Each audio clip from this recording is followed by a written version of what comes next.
there was a great deal of anger there, but there's also, you know, I've grown up a lot, and there's been forgiveness since then. But it was Julian Lennon grew up in the shadow of one of the world's most famous musicians, his father, John Lennon.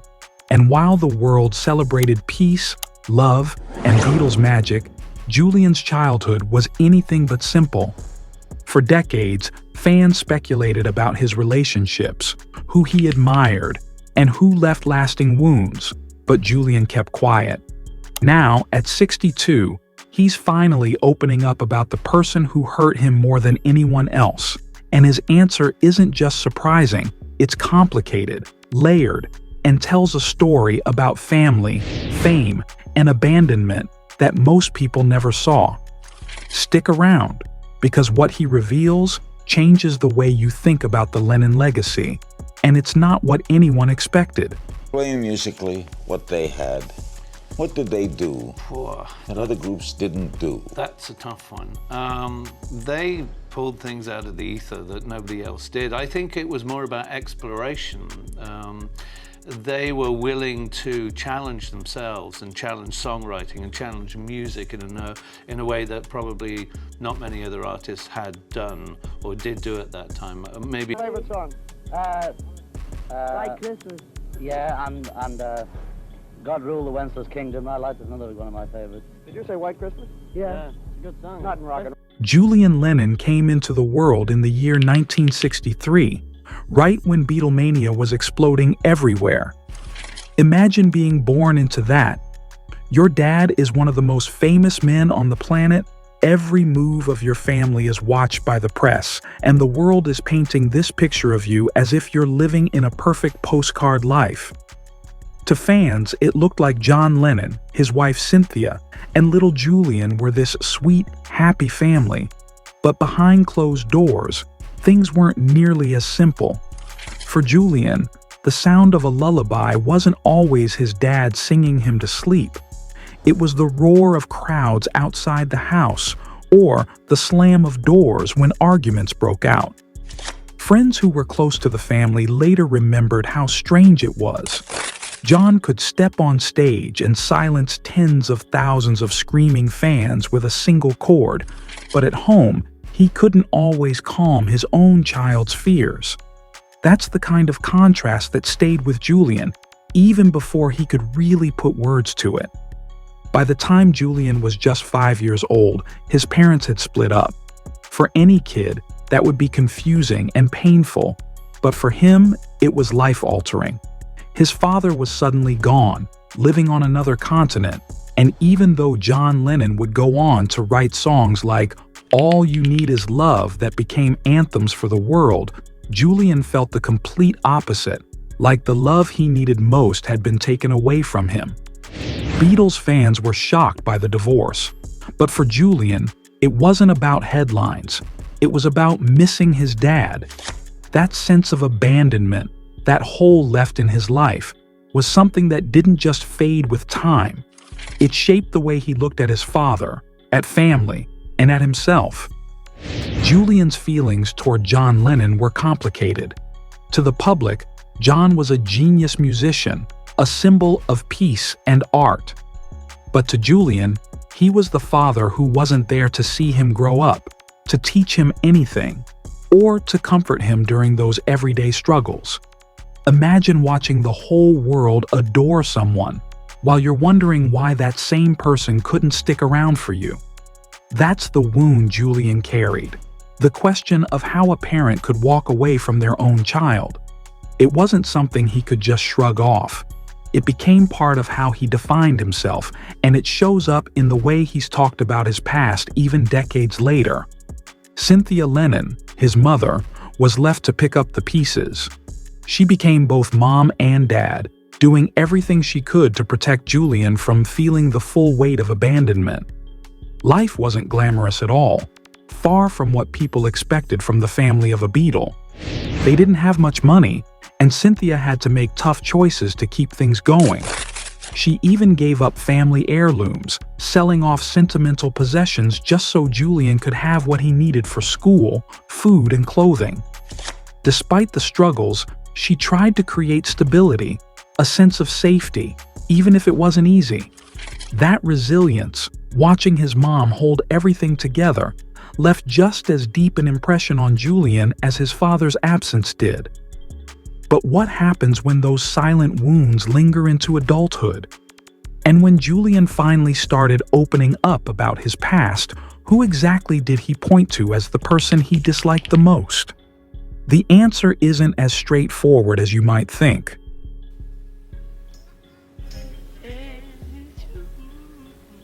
You know, I have a love-hate with it, I have to say. Really? Well, What do you hate about it? Okay, listen, I've probably heard that song and heard renditions of that song more than most people alive. Well. You know, and even my dear friends send me, you know, babies in nappies playing guitars singing Hey Jude, which I really don't need. Oh, I see. I see. Yeah. Okay, I get it. I'm thankful. Listen, I'm thankful for the song without question, but it's also. You're right. I see. The other real thing is that people don't really understand that that's a stark and dark reminder of actually what happened, of the fact that Dad walked away, left Mum and I. You know, that was a point of... For most people, the moment they hear the first few notes of Hey Jude, it brings a smile because it feels like one of those songs that belongs to everyone. An anthem about resilience and pushing through tough times. And it has been played at weddings, on radios, and in films for decades. But for Julian Lennon, that song doesn't land in the same way at all. Instead of feeling lifted, it often stirs something uncomfortable. Because while most people only know it as a Beatles classic, Julian knows the personal story behind it, and that story cuts a little deeper. Back in the year 1968, when John Lennon had left Cynthia and young Julian behind, Paul McCartney came by the house one afternoon, and while Cynthia was trying to keep it together at the kitchen table, Paul sat down to comfort Julian. Out of that moment came the first draft of the song, originally called Hey Jules, a melody meant to reassure a 5-year-old boy that everything was going to be all right. Paul later changed the title, but the heart of the song stayed the same. For many fans, that origin story sounds heartwarming, almost legendary, but for Julian, it's complicated. The song was beautiful, but it was also a reminder that the comfort he needed from his dad had to come from someone else. Now, imagine growing up with that song never going away. It's on the car radio, it's playing in restaurants, it's sung at concerts around the world, and every time Julian hears it, it reminds him of what was missing. What most people treat as a universal message of hope, he often hears as proof of a wound that never fully healed. And the irony is hard to miss. The world praised his father for singing about love, while Julian was left wondering why that love never reached him. But if Hey Jude became the soundtrack of absence, then what happened when Julian actually spent time with his dad during those rare years when John tried to reconnect? This is where things take another turn. During the mid-70s, a period often called John Lennon's Lost Weekend, which stretched about 18 months and saw him mostly in Los Angeles with his assistant May Pang, Julian got a rare chance to actually spend time with his dad, and for him, it felt almost like a glimpse of what a normal father-son relationship could have been. He remembers baking bread with John in the kitchen, something so simple, but it was the kind of ordinary activity that made him feel seen and included. They flew kites outside, chased each other across parks, and even joked about forming a father-son band. Just imagining the two of them making music together felt like a fantasy that was actually possible for a little while. It wasn't perfect, and it wasn't constant, but for Julian, it was a period of fleeting connection, shared laughter, and small moments that hinted at something real. Then, just as suddenly as it started, it ended. John was called back to New York by Yoko Ono, and the fragile routine they had built collapsed. The visits stopped, the casual routines vanished, and the promises, both spoken and unspoken, disappeared into thin air. Julian remembers one Christmas, sitting by the phone, heart racing, expecting a call from his father that never came. He still keeps the letter he wrote at 11, a child's desperate plea to reconnect, folded away in a drawer. It's more than just paper. It's a tangible memory of hope and disappointment, a reminder of how quickly connection can appear and vanish. That brief time of closeness became a bittersweet ghost for him, proof of what might have been, and yet a constant reminder of how much was still missing. And then there was Yoko Ono, always present in the story, shaping the way the world and Julian himself experienced John Lennon. But what role did she really play in these moments? That's where things start to get more complicated. When most people think of Yoko Ono, they picture the avant-garde artist, the widow who dedicated herself to preserving John Lennon's legacy, curating his work, and championing the ideals he left behind. And in public, that's largely how she's portrayed. Grieving partner, devoted guardian of his memory, a figure treated with reverence by the media. But Julian's experience with her was very different, and it wasn't easy. To him, Yoko wasn't just a private guardian of his father's memory. She was often a gatekeeper, someone who decided if, when, and how he could even see his dad. Biographers and Julian himself have shared instances where she actively limited his access, sometimes filtering calls, sometimes outright preventing visits, creating a barrier between father and son at a time when that connection was fragile and vital. Even small things like refusing to hand over birthday gifts from John added up over time, leaving Julian with a sense that she was deliberately standing in the way of something he desperately needed, a relationship with his dad. Then came the unthinkable. John Lennon was murdered in 1980, and Julian, only 17, was suddenly thrust into grief that was both public and deeply personal. Just as he was trying to process that loss, the situation with John's estate added another layer of difficulty.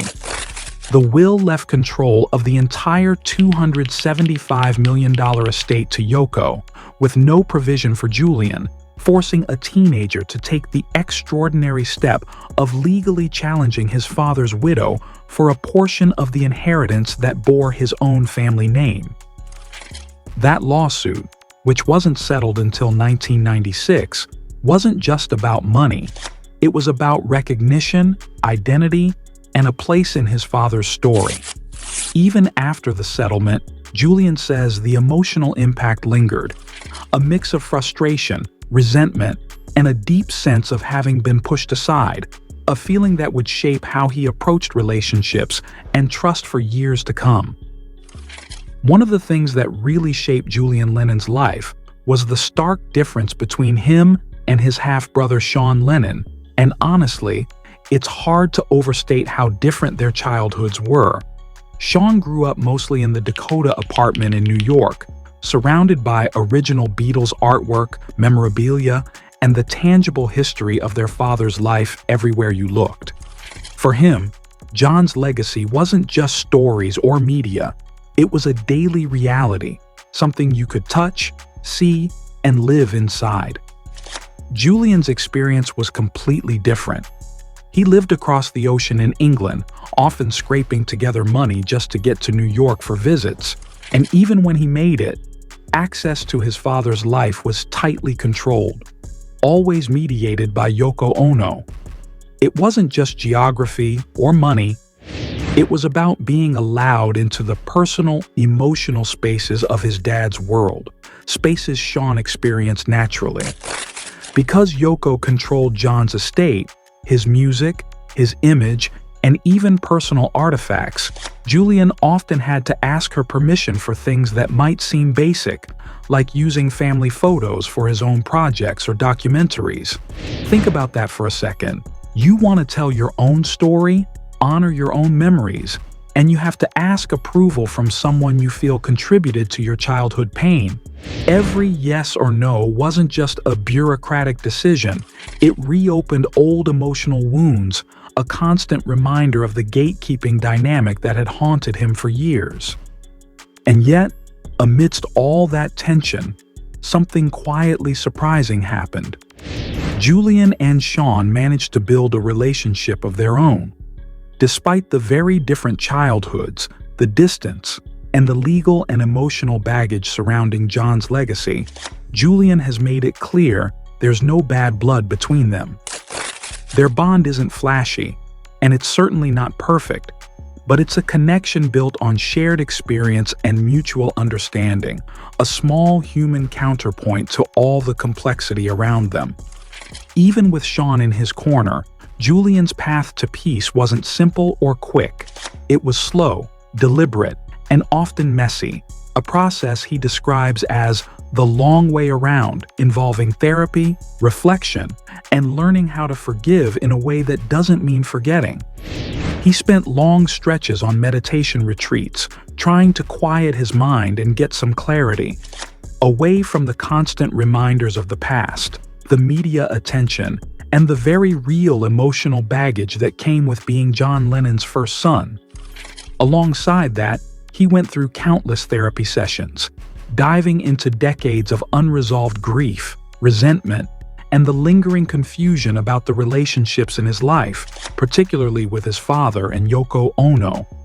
Therapy became a place to untangle the knot of what happened, why it hurt so much, and how to live with it without letting it dominate every decision or thought. On top of that, Julian channeled his energy into charity and humanitarian trips, especially to Africa, using meaningful work to find purpose outside the constant spotlight and personal pain. Slowly, over the years, the rigid black and white picture he had of Yoko, the gatekeeper, the villain, started to shift, gaining shades of gray. It wasn't about excusing what she did or pretending it didn't hurt. It was about understanding that people are complicated, that her actions existed in a larger context, and that holding on to pure anger was only prolonging his own suffering. He emphasizes that this wasn't about apologies or reconciliation, but about time and perspective. As he puts it, forgiveness is giving up the hope of a different past, not excusing the hurt, which is a pragmatic, almost practical way of thinking about letting go. It's not about suddenly being friends or pretending the past never happened. It's about freeing yourself from carrying it around every day. Julian has said he can now admire Yoko Ono's art without having to admire her personally, which is a subtle but meaningful shift. The endless mental rehearsals, the arguments played over and over in his mind, those exhausting emotional loops, they've stopped. It's a quiet, functional peace, not a cinematic reconciliation, but it's enough for him. This thing you had, the hearing your father's name all the time, did you wind up having a kind of dislike for him? I don't mean to be personal. When my father died, my father died, I was only 9.5. Sure. I was angry at him. Sure. I didn't understand death, and I took it as leaving me. Of course. I mean, there was a great deal of anger there, but there's also, I've grown up a lot, and there's been forgiveness since then. But it was. Despite all this growth and reflection, if you were to ask Julian Lennon today, at 62, who he truly disliked the most, his answer would probably surprise you and reveal a side of his emotional world that's still raw, layered, and intensely human. The short, immediate answer, delivered with that weary certainty of someone who's lived through decades of frustration, exclusion, and disappointment, is simple. Yoko, no contest. And that makes sense, because to Julian, much of the active pain in his life, the gatekeeping, the restricted access to his father's world, the constant legal wrangling over John Lennon's estate, was entirely, directly, and intentionally orchestrated by her. She had the power to open doors, and instead, she closed them, leaving him to navigate a childhood and young adulthood largely at a distance from the man he needed most. That kind of deliberate exclusion leaves marks that don't fade easily, and for Julian, the scars are still there. But then there's the longer, more reflective answer, one that comes from years of therapy, travel, writing, and looking honestly at the past. My dad for letting it happen. And that's where it gets complicated, because this isn't about malice or intent. It's about absence. About a father who should have been his protector but wasn't present in the ways Julian needed. John Lennon's neglect wasn't deliberate cruelty. It was a combination of his own struggles, his obsession with his new life, and the complicated dynamics of fame and family. But the effect was the same. Julian's resentment toward Yoko is sharp, clear, and justified because her exclusion was active, while his frustration with his dad is quieter, deeper, and tinged with grief because it came from the person he trusted most to be there for him. So when you try to pinpoint who he disliked the most, it becomes clear it's not a simple answer. Yoko represents the direct pain, the obstacles, and the walls he had to climb over. John represents the absence, the unspoken permission, the failure to step in and protect his child. Knowing what Julian revealed about his family, do you think the responsibility for his pain lies more with John, Yoko, or both? Let's hear your take in the comments. If you found this story fascinating, make sure to hit that like button. Subscribe for more deep dives into the lives of music icons.